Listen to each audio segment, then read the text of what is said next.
let's cover this. Is the car market? This is kind of a big topic, and I got to cover this. Lots of great points made in this video, so let's just put the pedal to the metal and jump right in. Is the car market currently in a huge dumpster fire? Are dealers stuck with overpriced cars, trucks, and SUVs? Well, according to MotorFeed, yes, the car market is a huge dumpster fire. Dealers are stuck with overpriced cars, trucks, and SUVs. Let's cover the real deal here. A lot of great points get made. I just want to add some points, cover some of the points that get made in this, and also talk to you about, as an insider, what's really going on at dealerships, not just locally, because of course I have the insider perspective for what's going on locally. I see my inventory build up at my dealership.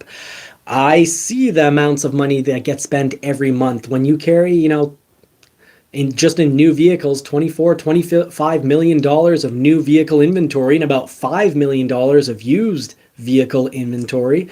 You see, you're at 8% or 7 to 8%. You see that dealers are going to be paying sometimes $75,000 per month in interest, or maybe an inventory more like mine, $150,000, $160,000 in interest, and maybe dealers that are 4 times bigger are paying. Let's do the math.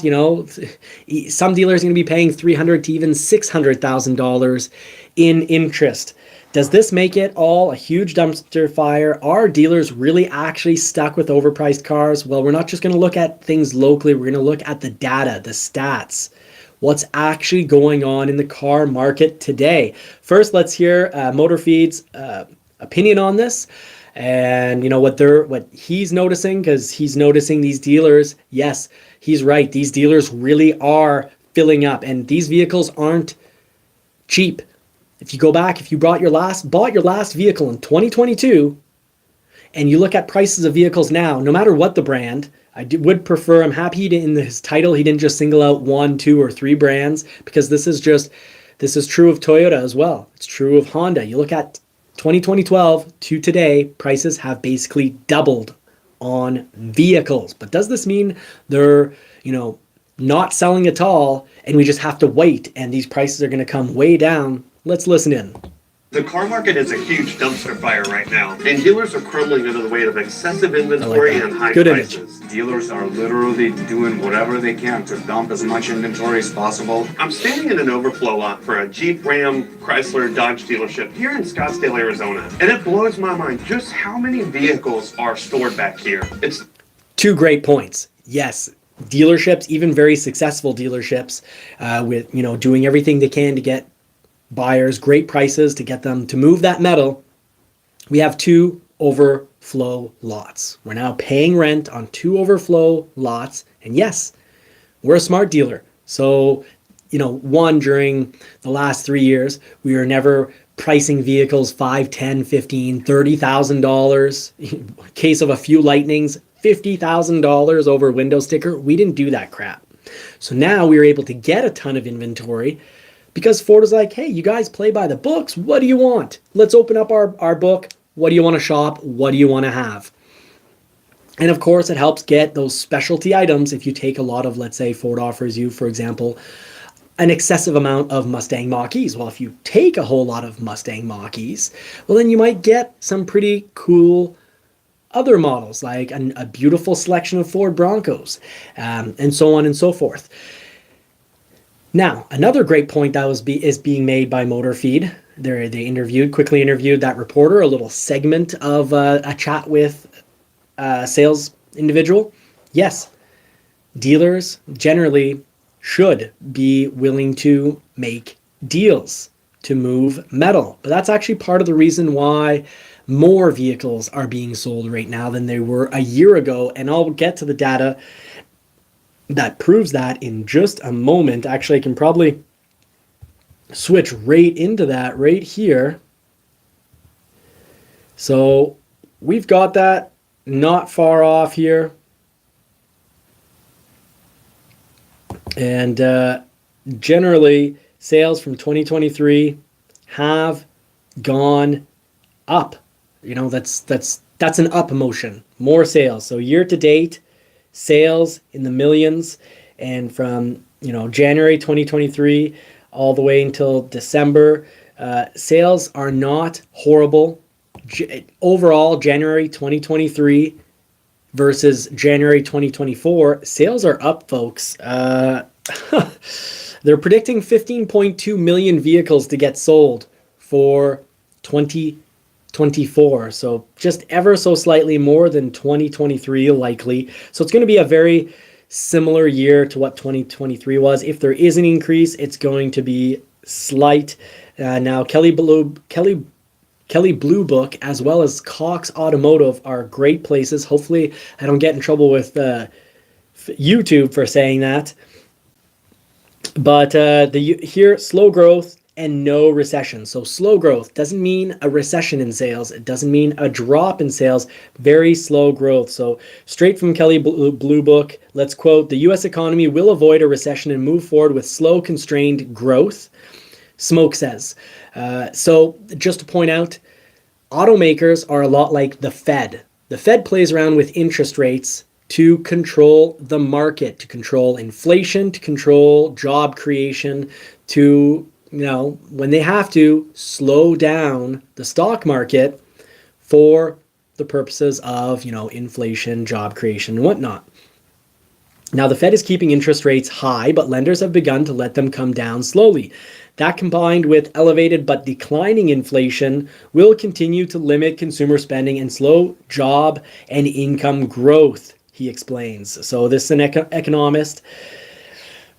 Yeah, the Fed has, a roughly 50% chance that there's an interest rate cut in June. If not in June, there's about an 80% interest rate cut for the month of July. We do expect, according to the Fed, they're saying there should be roughly 3 interest rates cut in 2024, but they've said it very clearly, not at the beginning of 2024. Now, a lot of people in the stock market, such as myself, bet against that and thought an interest rate would come as early as March, but I forgot that the Fed is using information that is heavily influenced, such as rents, heavily influenced by data and information that is generally about 6 and more like 12 months behind. So when I thought that we would see, as early as January 2024 for a rate cut, well, probably 6 months later, max a year. So we're probably going to start seeing these around July. So that's when I'll get back into pumping money into TMF stock. Usually ideally 3 months prior to that drop. So I'll do it about 3 months prior to July. But this is going to be, according to Kelley Blue Book, this is going to be, the seller's market is at an end. Well, here and locally, it's already been at an end for about 4-5 months. Since about October, there's been this shift from being a seller's market, and really, it never was as much of a seller's market as in the United States because we didn't have nearly as much of this over MSRP wildness. But it's going to become a buyer's market, and we've already seen it. The Ford F-150 Lightning cut prices. Almost all the electric vehicles have dropped prices. Lightning and Ford Mustang Mach-E have slashed pricing, slash interest rates, while Ford and all those automakers, Toyota, Hyundai, Kia, Mercedes, BMW, Dodge, Chrysler, GM, Chevrolet, everyone is lending at roughly 7 to 8%. However, Ford right now on the Lightning and the Mach-E, on the Mach-E in Canada, they're offering 0.99% interest rating. You can get 0% interest rating on an F-150. They're bringing down prices dramatically, making this more of a buyer's market. This is becoming a good time to buy. I covered it, 2 weeks ago, saying now is starting to become the time to buy. Will prices, let's compare that though to what we have here. Very different. Motor Feed is, I'm kind of getting the impression that Motor Feed is saying that prices are still insane. I got to argue with that. No, prices have come down thousands and thousands of dollars. You think of the Mach-E, $5,000 reduction and 3-4% interest reduction. Overall, it's more than a $10,000 decline in price. F-150s have declined by, I'd say, almost $10,000, and the price increase for 24 isn't that huge. Now, I'd more get a deal on a remaining 2023 F-150, but that's just me. I think that's the way to save thousands. Now, they're saying it's a huge dumpster fire in that dealers are stuck with overpriced cars. They would be stuck with overpriced cars if they were still the price they were. Dumb dealers still using and abusing and trying to get over MSRP, or MSRP when, you know, there's a $7,000 or $5,000 discount on a model, or that there's, you know, 0% or 0.99% financing and they won't allow you to have it. They say, no, you want that model, that beautiful truck that's out on the yard, you're going to have to pay our interest rate through a bank. You can't pay a cash. Well, you can pay a cash if you have the cash. Otherwise, we're not financing it with Ram, GM, Chevrolet, or Ford. You have to go with the bank, and we're going to put you in at 8%. Well, then, yeah, they're going to be stuck with these models. But manufacturers feel the pressure from dealers, and dealers are pushing. Dealers, I'm telling you, I don't like seeing and hearing about over $150,000 in interest payments to hold inventory in a month. So as dealers, there's a lot of dealer pressure on all the manufacturers to get inventory down. How do you get inventory down? Well, the manufacturer has to help, either with a cash rebate or better interest, or a mix of both. You know, the Ford Mustang Mach-E, when you drop the interest by 3-4% and put in a $5,000 rebate, well, for many, that's going to be a price that's going to be over $200 per month less. I remember when a premium Mach-E with an 82,000 Canadian dollars price tag was about $1,600 per month, and now they're like $800 per month. It's like half the price. It's wild. It's incredible. Not a dumpster fire situation. Had they kept prices where they were, yes, absolutely. Tucked behind the shopping center, about a half a mile away from where the dealership actually is. And it's not the only brand struggling with an overflow of inventory and slow sales. Also, you see what they're doing right over there? They are jumping a Grand Cherokee, and the problem is when these cars... Yes, this happens. We do have to boost vehicles when they've been sitting around on the lot for 3-4 months. Often people don't even go on a road test. They sit in them, play with all the buttons, say, I don't need to drive it. I have the model, you know, I have the 2-year, 3-year, 4-year model. I drive it every day. I just want to see what the new touchscreen looks like. And even if no one even opened the doors for 3 months, then yes, the battery might need to get boosted. So true about having overflowing lots. But the inventory is coming down because manufacturers are helping dealers who have been complaining about insane interest rates on their inventory. It's coming down, folks. It's starting to become a very good time to buy a vehicle before all those new models come in, because when the new models come in, well, the price is going to be back up. So for remaining, you know, if you're at Ford 2023s, the Japanese always sort of bring their vehicles earlier. So this summer, a 2024 model is going to be old because they're 2025s. This summer, they'll already have a ton of 2025 sitting around. So if you're looking at the Japanese or Korean automakers, the brands, and you want a 2024 to get a great deal on with them, buy it this summer or early fall. If you want an amazing price on one of the American brands, get a 2023 right now. You'll save thousands between great interest rates and rebates. Or sit for a while, things break, and batteries die. In my last video, we looked at prices in Boise, Idaho to see if there were any discounts, and some dealers had a few $1,000s off their trucks, which honestly, truck prices still need to... 20% off MSRP, that's huge, folks. That's wild. Ram, though, traditionally is always month after month, you know, before the little 3 years of BS that we all dealt with. They traditionally had 15% off month after month, either in interest rate savings or straight off the price as a rebate. But 20% off, they're really trying to move that metal. And yes, the prices have increased so much. Yes, compared from 2012 to today, pretty much every model has doubled in price. But we're not going back to those 2012 prices. And I'm sorry, folks, we're not going to get back to the 2016, 2017, 2018, or even 2019 pricing. We're going to be lucky to get somewhat close to 2021 and 2022 pricing. Because yes, 2022 to 2023 models, all the manufacturers, basically most of the manufacturers didn't touch pricing in 2020, 2021, and 2022. Inflation for those three, from 2019 to 2023 was almost, 25%. The problem is they didn't adjust yearly to the inflation. All the manufacturers held back for a couple of years, and then inflation increases hit us in 2023 like driving into the wall at 100 miles per hour. Go a lot lower. So while we're here in Arizona, I want to go ahead and see if there's any discounts at Ford, Ram, Chevy, Jeep, and Toyota. And in this video, I don't want to just look at truck prices this time. I also want to see what prices on some of the cars are like, and also other SUVs from all of these brands, not just, Dodge and Jeep where I'm at right here. But while we're here at this lot, love it. This was one of my major criticisms of Motor Feed in the past. They would make a video and they'd only focus in on one brand, and it kind of felt like watching legacy media where they're just trying to push propaganda, and it really bugged me. But this is fantastic. He's looking at the different brands. He's bringing up some excellent points. I gotta say, I'm starting to really like the Motor Feed channel. Really, really good points, and it's good to disagree with, we have a different conclusion, but free speech is important because people need to share different data sources. Have a dialogue about it. Have a good, healthy dialogue where you don't attack the person. You just discuss different data points so you can both learn from the process. I'm learning a lot from and being reminded of a lot because he's covering, as an insider, he's covering a lot of what us insiders see going on at our dealers.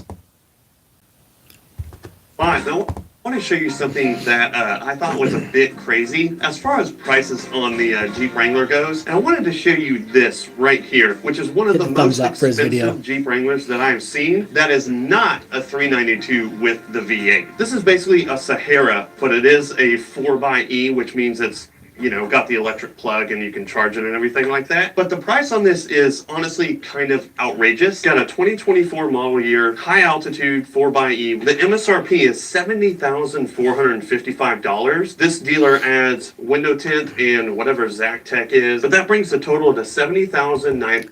Don't pay add-ons in these days. Make sure if you buy that you're either getting a very competitive interest rate that, well, let's say the standard is 8% for a new vehicle. Make sure if you're going to pick up some new metal, no matter what the brand, make sure, Randy, I love it. I think we could probably have a 5-hour discussion on that. And Peugeot, yes, the Philippines Bronco Raptor is looking absolutely amazing. I feel it's actually worth, $83,000 Canadian, but they're rare and I won't be getting one. My dealership's only probably going to get one for the year. So Motor Feed bringing up a great point here. 70,000 is a lot. So I would only tolerate that if I'm going to get near 0% interest or $7,000 to $10,000 off, or let's say 3.5% interest. When the standard is 8, you can calculate how many thousands of dollars you're saving there. At the end of the day, I want to see roughly $7,000 to $10,000 off, or 10% savings, either through the rebate or the interest rate. $103. It's basically Jeep trying to compete with AMG at this point in the Mercedes G-Wagon. But what insane. we really need to see bad move, as far as Jeep very trying to bad be more move. luxury is this Wagoneer right here. These are getting very, very expensive. And as you can see, they've got an entire row all the way down as far as you can see right here. And these sell, but very, very... And that might actually kill Jeep because dealerships are pretty upset about this. You get these vehicles and, well, we were kind of also upset about the Mustang Mach-E because we get premium big battery, extended range batteries for, 82,000 Canadian. And even though the price has been reduced down to $67,000 Canadian, we're still paying interest on that original window sticker of 82,000.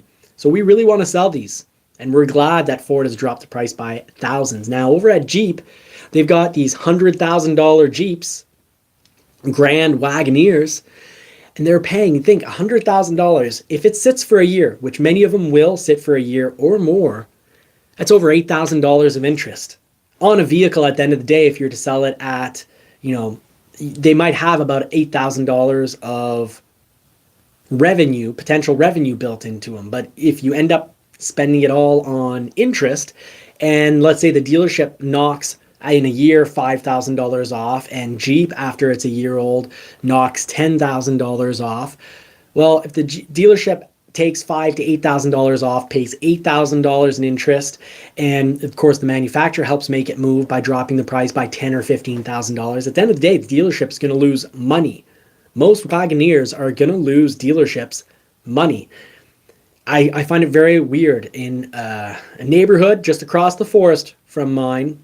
We're looking at a house for sale that we can't afford, and the neighbor has a Grand Wagoneer, and his other neighbor has a Porsche 911 in the garage. So a vehicle that's going to depreciate an insane amount, the Jeep, and the Porsche 911 in the garage that, the guy bought, 4 years ago and is still worth about the same price. So always think about resale value, folks. If the dealerships have trouble moving the models, you can probably think that that's a model. It's a good indicator that's going to be a model that you're going to lose thousands of dollars on when it comes to resale. Very slowly, and they kind of sit for a while. This looks like kind of a mid-tier trim level. It is a 2024 Wagoneer L four-wheel drive for a whopping $73,010. 100 Canadian, sorry folks. For a Jeep, in my opinion. And just for kicks, let's look at a regular Grand Cherokee, again, covered in a ton of dust. They have discounts. So he makes a great point. Jeep is trying to compete with Mercedes, and I don't know, well, maybe they're going to compete in regards to depreciation because Mercedes are horrible for resale value. Maybe they're going to compete in regards to, well, Mercedes, generally European vehicles have either very good or very poor reliability. It's because they're engineered in a manner that if you do all the maintenance, if you do all the very costly maintenance and you do it all perfectly, they're very, very reliable, unless a sensor breaks and the sensor causes your engine to blow, which I've seen on several BMWs. I've seen them on a few Audis. And I mean, not internet readings I've done. I mean, personally, my inventory, I've seen some BMW have some major sensor faults, $8,000 worth of sensor faults. I've seen BMW engines blow because of a sensor that breaks. I've seen Audi engines that blow because of a sensor that breaks. But generally, if you do perfect maintenance and verifications and follow everything to the letter, those European vehicles, German vehicles will last a very long period of time. Whereas Japanese vehicles generally are engineered to accept abuse. So the car market was a bit of a dumpster fire. Inventories got dangerously high. Many dealerships had to rent out or buy additional lots. We rented out 2 additional lots. It was a dumpster fire when you consider how much interest we were paying on a monthly basis in the States and some parts, major cities in Canada, big cities in Canada.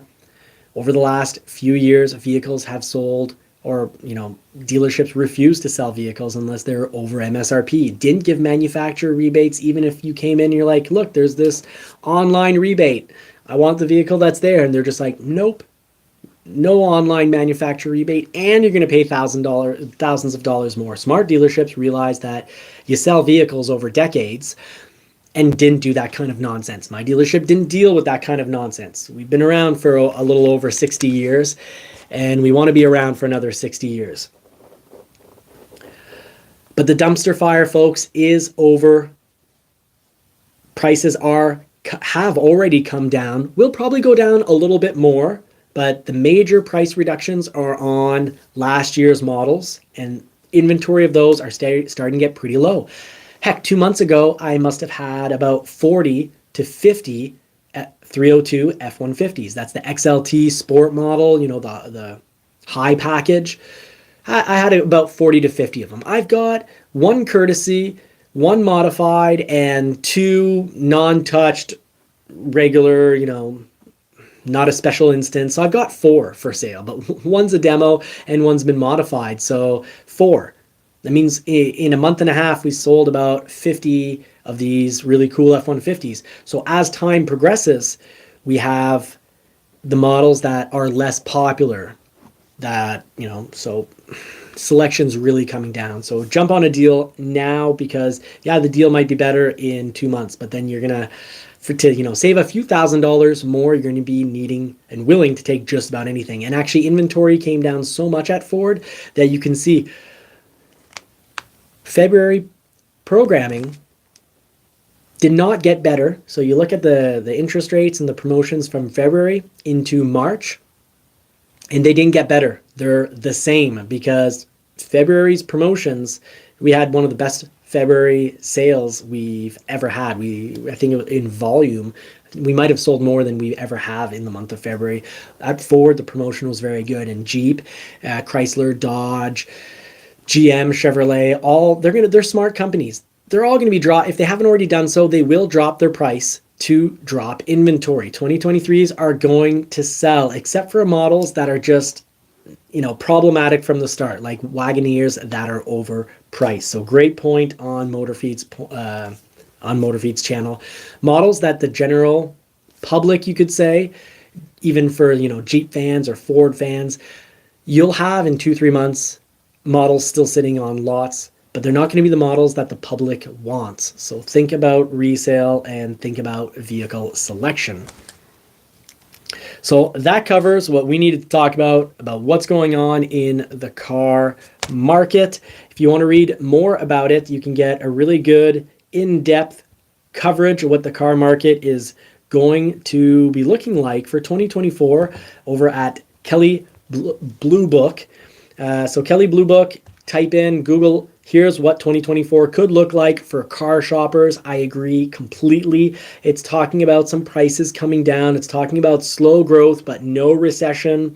I follow the stock market, and I completely agree with that. The Fed adapts to keep things under control. So do auto manufacturers. They play around with interest rates and they play around with rebates to keep the metal moving. And they already learned earlier this winter in December and January what happens if they don't come down fast enough with the pricing. They know that the pricing at its peak was not sustainable. And I've got a chart somewhere here that does show, I'm sorry, I will not be pulling that chart. It's from last week's live.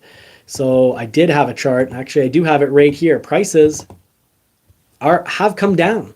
And they came down again since this chart came out. So this is a chart from January. January pricing had come down. February pricing, it came down again. And now that it's March, you'll see that prices are slightly lower. More and more car companies are dropping the price. So the average vehicle of a price was $47,401. And at its peak, it was more like $50,000. So prices are coming down, folks. This is good news for buyers. Now let's head back to just general 2024 forecasts. Vehicle supply will favor consumers. So that's what I've been saying.